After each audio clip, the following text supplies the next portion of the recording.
Can't switch your Windows 11 language? Let's fix that right now. First, we need to access the Windows settings. The quickest way is to click on the Start menu, then click on the Settings cogwheel, or alternatively, press the Windows key and the I key on your keyboard simultaneously. Once in Settings, look for Time and Language in the left-hand menu. Click on it to open the related options. Within Time and Language, you'll then want to select Language and Region. This is where all our language-related settings are managed. If you're trying to add a new language, click on the Add a Language button. This will open a new window where you can find and select the language you want to install.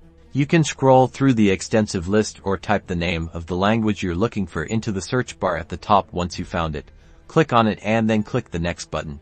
On the next screen, you'll see Language Features. Make sure the Language Pack option is checked. You can also choose to install other features like text-to-speech or handwriting if desired, then click Install. After the language has finished downloading and installing, you should see it appear in your preferred languages list. To make this your primary display language, click on the three dots next to the language and select Move Up until it's at the very top of the list. Alternatively, you might see a Windows Display Language drop-down at the top of this section. Select your newly added or desired language from this drop-down menu.